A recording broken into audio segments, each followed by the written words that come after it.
So welcome back again बच्चों our YouTube channel. तो आज बेटा हम प्रेजेंट करेंगे laws of chemical combination.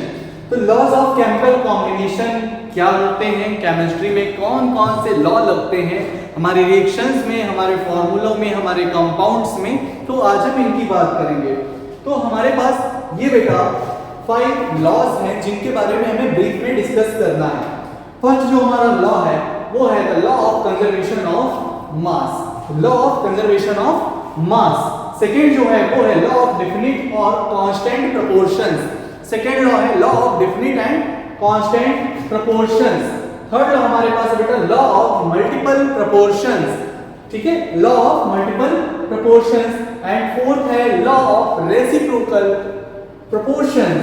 Okay, फिर है लॉ ऑफ गैसियस वॉल्यूम्स। तो ये आपने 5 लॉज के बारे में इस लेक्चर में डिस्कस करना है, ठीक है।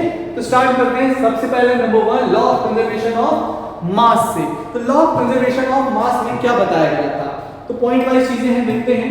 पहला बताया गया था कि लेवोशियर ने 1789 में दिया था। कब दिया था?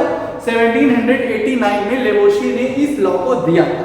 ओके, इसमें क्या बताया गया था, और इस लॉ को नाम दिया गया है law of indestructibility of matter. Law of indestructibility of matter मतलब कोई पदार्थ जो हमारा होता है, मैटर जो होता है, वो कभी भी खत्म नहीं हो सकता, कभी नष्ट नहीं हो सकता, कभी डिस्ट्रॉय नहीं हो सकता। तो उसके बेस पे ये लॉ दिया गया, law of indestructibility of matter. फिर इस लॉ में बताया गया था the total mass of reactant is always equal to total mass of products. अब ये किसके लिए बताया गया? ये बेटा बताया गया है ये केमिकल रिएक्शन के लिए। फॉर एग्जांपल हम एक केमिकल रिएक्शन करते हैं, यहां पर इस तरह से कोई हमारे पास ये A है प्लस B, ये रिएक्ट करके बना रहा है C प्लस D। तो इनका कहना ये था टोटल मास ऑफ रिएक्टेंट्स मतलब A और B का जितना मास होगा। फॉर एग्जांपल मैं ले रहा हूं, A का मास आया 70 ग्राम, B का मास हमें दे दिया 30 ग्राम।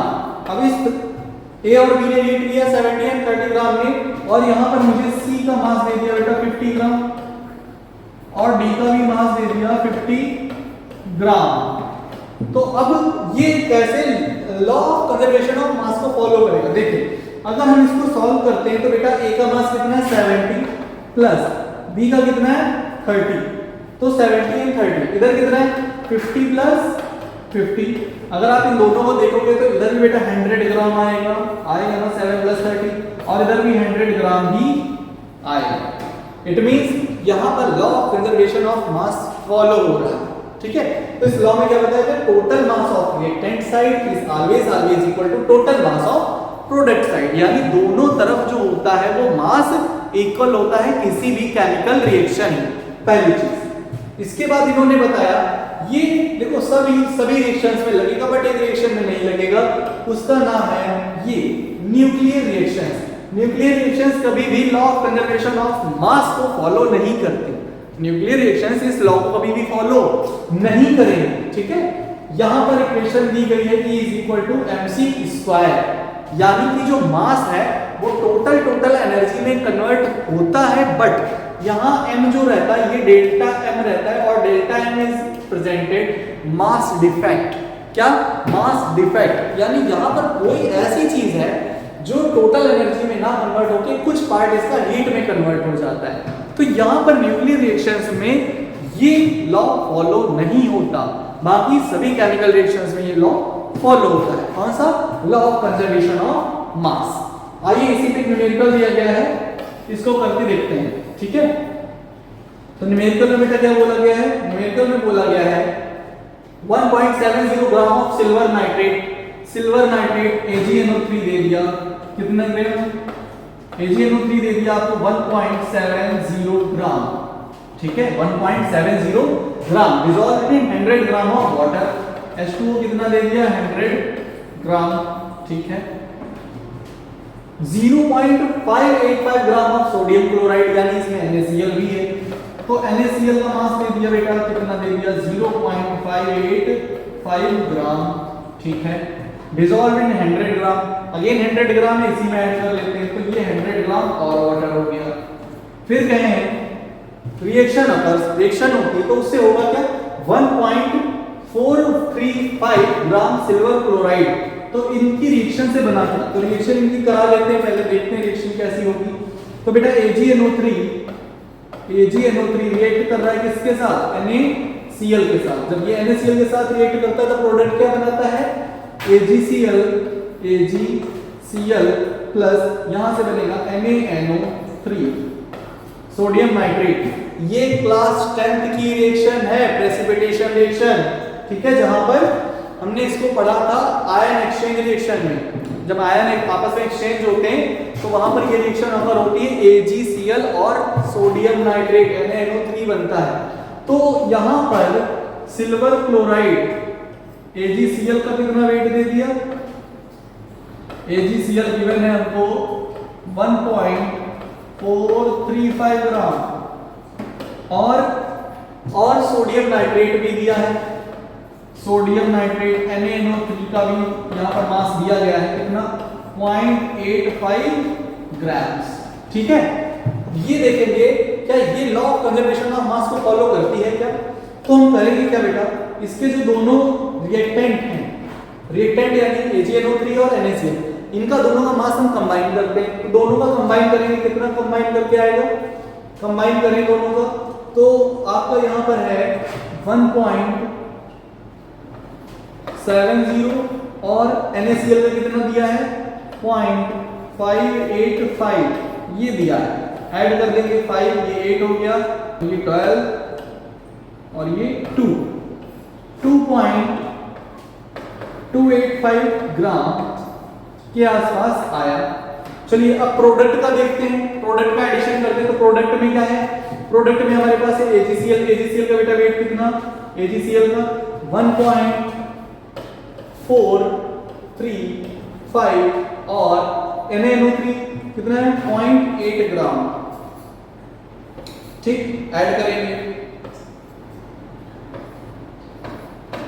ये लगभग उतना ही वेट यहां भी आ रहा है 2.235 ग्राम्स के आसपास, ठीक है।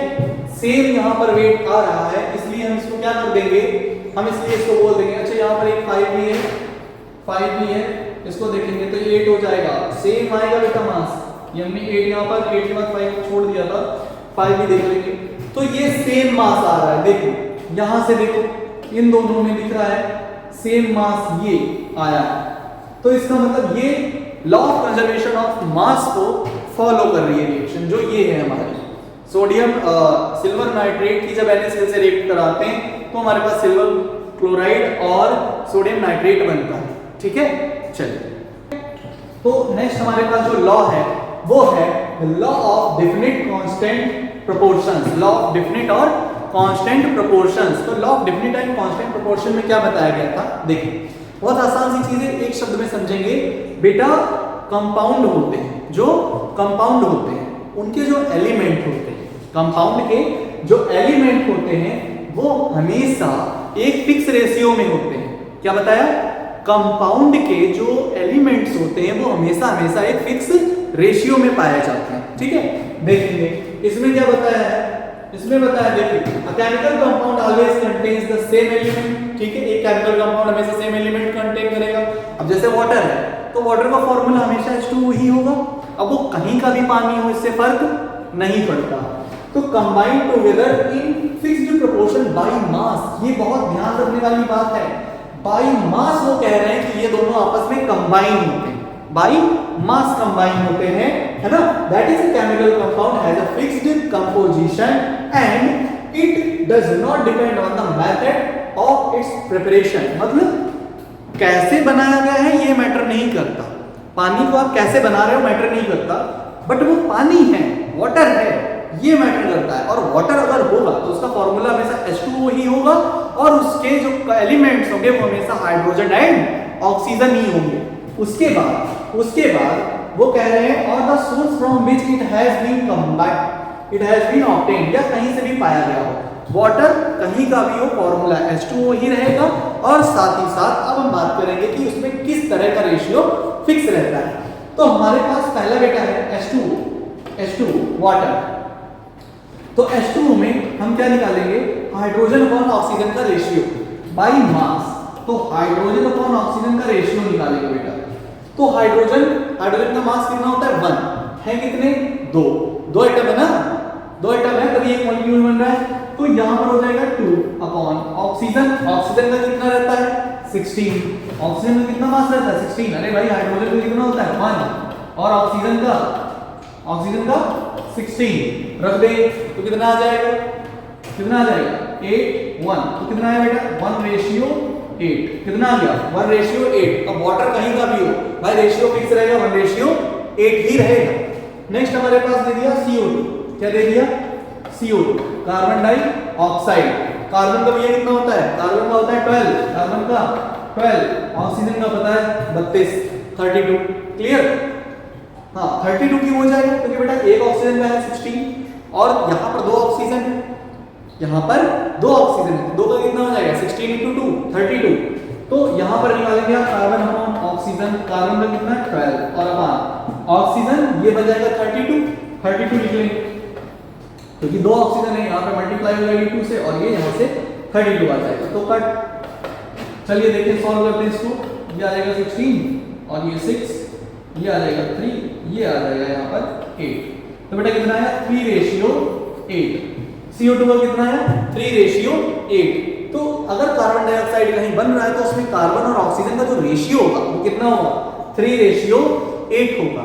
ठीक है, फिर हमारे पास है NH3 अमोनिया की हम बात करते हैं। तो नाइट्रोजन का कितना होता है 14 और हाइड्रोजन का अगेन 1। ठीक है, इसमें भी आप क्या निकालेंगे N/H, नाइट्रोजन अपॉन हाइड्रोजन। तो नाइट्रोजन का कितना है 14, अच्छा हाइड्रोजन का कितना होता है 1, बट है कितने यहाँ हाइड्रोजन 3 एटम है तो हम 3 से मल्टीप्लाई करेंगे तो कितना हो जाएगा 3। तो ये आपका सिंपल रेशियो आ जाएगा 14:3 आ जाएगा। लास्ट हमारे पास है CH4 मीथेन। तो मीथेन में क्या निकालेंगे C/H। तो कार्बन में कितना होता है बेटा, कार्बन का देखिए 12 दिया है 12, हाइड्रोजन का 1 होता है, कितने हाइड्रोजन है 4 हाइड्रोजन के लिए नीचे क्या आ जाएगा 4। तो ये आप करोगे तो आ जाएगा आपका 3:1, कितना आ जाएगा 3:1। तो आपने जितने भी क्वेश्चन देखे इनमें क्या आ रहा है एक फिक्स रेशियो आ रहा है सभी कंपाउंड्स का। वाटर के लिए 1:8 आ रहा है, CO2 कार्बन डाइऑक्साइड के लिए 3:8 आ रहा है, अमोनिया के लिए 14:3 आ रहा है और CH4 यानी कि मीथेन के लिए 3:1 आ रहा है। यानी कि अब ये कंपाउंड दुनिया में कहीं भी पाए जाएंगे तो इनका यही रेशियो फिक्स रहेगा। ऐसा बताया गया था लॉ ऑफ डेफिनेट प्रोपोर्शन या law of constant proportion. Proportion मतलब उनके जो प्रोपोर्शन है पार्ट जो है वो एकदम क्या है कांस्टेंट है, क्या है कांस्टेंट है, इसी पे ये नाम दिया गया है। ठीक है, नेक्स्ट हम देखेंगे हमारे पास जो नेक्स्ट लॉ है वो है बेटा लॉ ऑफ मल्टीपल प्रोपोर्शंस। तो डेफिनेट के बाद में आ जाता है मल्टीपल। अब मल्टीपल में क्या होता है देखिए, वहां फिक्स था कांस्टेंट था, यहां मल्टीपल है। अब इसमें समझो क्या होता है, देखो 2 एलिमेंट कंबाइन करते हैं, 2 एलिमेंट कंबाइन करते हैं तो बनता है कंपाउंड। यहां ये बताया गया था कि कोई जरूरी नहीं है कि 2 एलिमेंट कंबाइन करें तो एक ही टाइप का कंपाउंड बनेगा, हो सकता है कई कंपाउंड बने, वही यहां बताया गया है। फॉर एग्जांपल देखिए बेटा हाइड्रोजन एंड ऑक्सीजन मिलाते हैं वाटर बनता है, या हम ऐसे कहें वाटर का जो फार्मूला होता है उसमें हाइड्रोजन एंड ऑक्सीजन होता है। तो ऐसा नहीं है कि अगर हाइड्रोजन और ऑक्सीजन किसी फार्मूले में होंगे तो वो वाटर का ही फार्मूला होगा। यहां देखो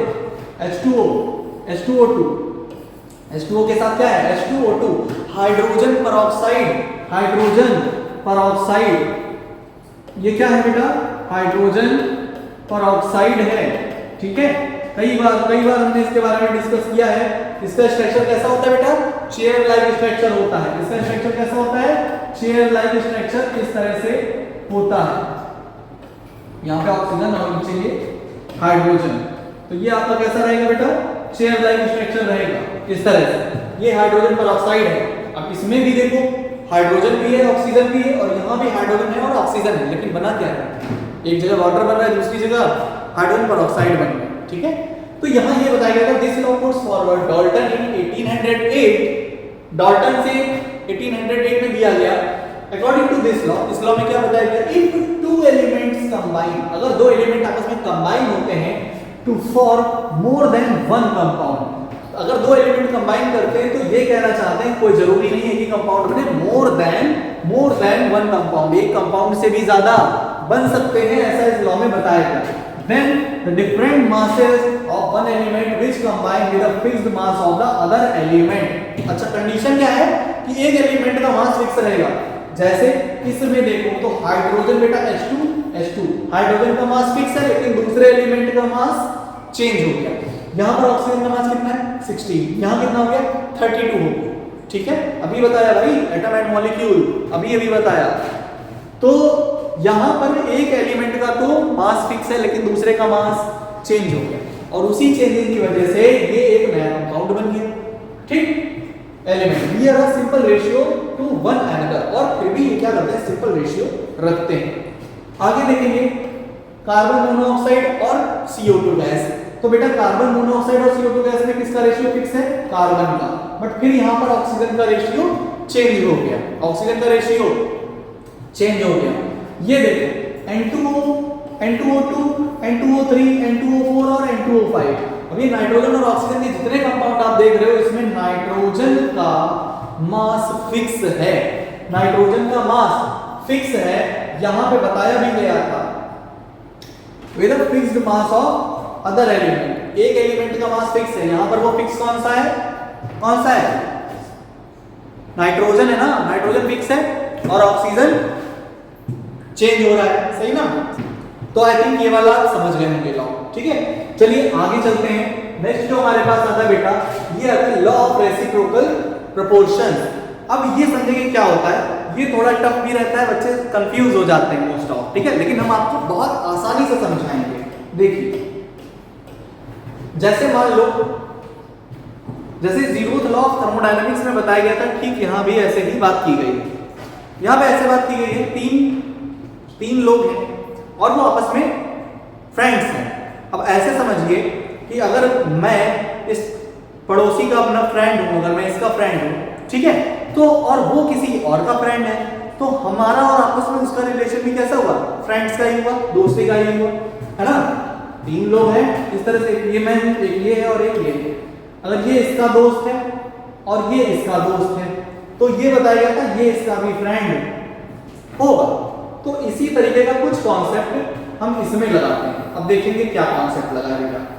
यहां पे बोला गया है कि अगर कोई दो एलिमेंट, अब ये लॉ जो दिया गया था रिचर्ड ने दिया था 1794 में, ठीक है, 1794 में ये लॉ दिया गया था। ये लॉ ये बताता है when different mass of element A combined with two other element B and C, ठीक है, कोई एक एलिमेंट है A और अगर वो डिफरेंट B और C के साथ, ठीक है, कंबाइन करके क्या बनाए, कंपाउंड बनाए, तो उनके कंबाइनिंग मास हमेशा सेम प्रोपोर्शन में होंगे। तो क्या बताया गया था, B और C भी आपस में मिलकर कोई ना कोई प्रोडक्ट बना लेंगे। अब देखो कैसे, यहां पे बेटा एक कॉमन दिया है कार्बन, ये क्या दिया है, कार्बन 12 की बात की है, 12 आप देख रहे हैं, ये कार्बन 12, ठीक है।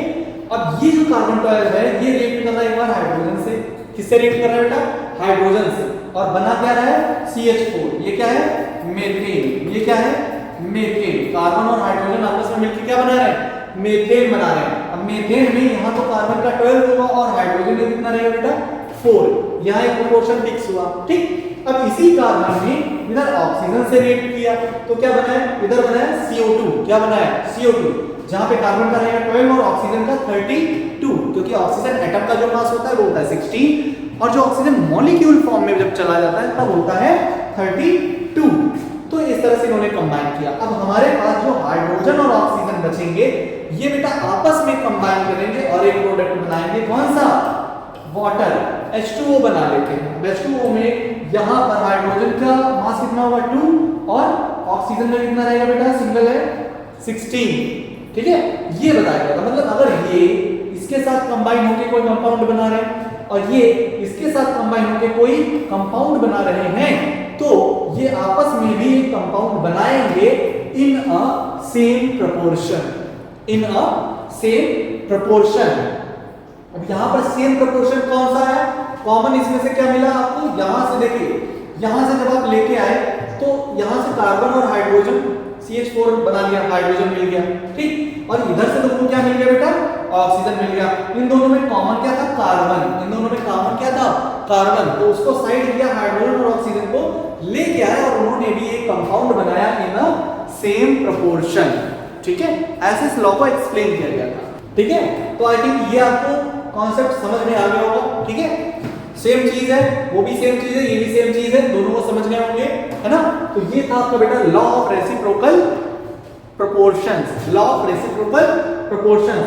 हमारे पास ये एक लॉ और है, लास्ट लॉ है, law of gaseous volumes, law of gaseous volumes. तो बेटा इसके बारे में बात करते हैं। ये लॉ दिया था गैलिसॉक ने, ये लॉ दिया था गैलिसॉक ने 1808 में, 1808 में गैलिसॉक ने ये लॉ दिया था और इसमें उन्होंने ये बताया था कि gases react with each other. जब गैसेस होती हैं, दो गैसेस होती हैं, वो आपस में जब रिएक्ट करती हैं तो वो एक सिंपल रेशियो में रहती हैं उनके वॉल्यूम के। ध्यान रखना, गैलिसॉक ने जो दिया था वो वॉल्यूम के रिस्पेक्ट में दिया था, वॉल्यूम के रिस्पेक्ट में, है ना। किसके रिस्पेक्ट में, वॉल्यूम के रिस्पेक्ट में दिया था कि जब दो गैसेस आपस में कंबाइन करती हैं तो उनका वॉल्यूम जो होता है वो एक सिंपल रेशियो में होता है। फॉर एग्जांपल हाइड्रोजन गैस है, क्लोरीन गैस से रिएक्ट कर रही है, हाइड्रोजन गैस क्लोरीन से रिएक्ट कर रही है और बना रही है 2HCl, तो 2HCl। अब बेटा यहाँ पे रेशियो हम क्या देखते हैं, रेशियो ये देखते हैं कि यहाँ पर हाइड्रोजन के कितने मॉलिक्यूल है, एक। कितने मॉलिक्यूल है, एक, वो एक ये आ गया। क्लोरीन के कितने मॉलिक्यूल है, एक, वो एक ये आ गया। अब कितने मॉलिक्यूल HCl के बने, बेटा 2 मॉलिक्यूल बने, तो वो 2 ये आ गया। समझ आया, समझ आया क्या। ये जो रेशियो लिखा गया है इस रिएक्शन के कितने वॉल्यूम्स लिए गए हैं, कितने मॉलिक्यूल्स लिए गए हैं, उस पे डिपेंड कर रहा है, वहां से लाया गया है। फॉर एग्जांपल नेक्स्ट आप देखेंगे तो यहाँ पे कितने हाइड्रोजन के मॉलिक्यूल है बेटा, 2, ये 2 लगाए, आगे जो डिजिट लगी है वो काउंट करनी है भाई। तो यहाँ 2 लगा हुआ है, इसका मतलब 2 हाइड्रोजन के मॉलिक्यूल्स लिए गए हैं। एक ऑक्सीजन का मॉलिक्यूल लिया गया होगा, एक ऑक्सीजन का मॉलिक्यूल लिया गया है। अच्छा, जब मैंने 2 हाइड्रोजन और एक ऑक्सीजन, 2 हाइड्रोजन 1 ऑक्सीजन लिया तो मुझे बेटा 2 मॉलिक्यूल्स ऑफ वाटर मिले, 2 मॉलिक्यूल्स ऑफ वाटर मिले, वो ये रहे। नेक्स्ट हमारे पास ये आया। अब देखो 2 मॉलिक्यूल हमने कार्बन मोनोऑक्साइड ले लिया, ये देखो, और साथ में मैंने बेटा क्या ले लिया, ऑक्सीजन ले लिया 1 मॉलिक्यूल, तो 1 मॉलिक्यूल ये आ गया। और कितने मॉलिक्यूल इन्होंने CO2 गैस बनाई, 2 मॉलिक्यूल, तो ये देखो 2 मॉलिक्यूल यहाँ। तो इस तरह से ये लॉ 1 by 1 सभी गैसेस जो आपस में रिएक्ट करके कंपाउंड बनाती हैं उनके बारे में बताता है, उनके रेशियो के बारे में हमें डिटेल देता है। नेक्स्ट अगर हम लास्ट देखेंगे तो बेटा है नाइट्रोजन हाइड्रोजन के साथ रिएक्ट करता है। क्या, नाइट्रोजन हाइड्रोजन के साथ रिएक्ट करता है और बनाता है 2NH3। यहाँ पे बैलेंस कर लेंगे, यहाँ पर 3 हो जाएगा, यहाँ पर क्या हो जाएगा बेटा, 3 हो जाएगा। अब देखेंगे जरा इसका हम रेशियो देखते हैं तो नाइट्रोजन बेटा कितना है, 1, ये रहा 1, ठीक है। और हाइड्रोजन यहाँ पे कितना लिया गया है, हाइड्रोजन कितने मॉलिक्यूल लिए गए, 3 मॉलिक्यूल, तो यहाँ पर 3 आ जाएगा। और कितना बनेगा, 2 मोल ऑफ या 2 मॉलिक्यूल ऑफ अमोनिया NH3, तो 2 मॉलिक्यूल ऑफ क्या बनेगा, अमोनिया। तो इस तरह से हम जो लॉज ऑफ केमिकल कॉम्बिनेशन है उनको ब्रीफ में समझ सकते हैं, ठीक है। तो आई होप आपको ये समझ में आया होगा। इसके साथ हम लोग नेक्स्ट लेक्चर में बात करेंगे। Thank you.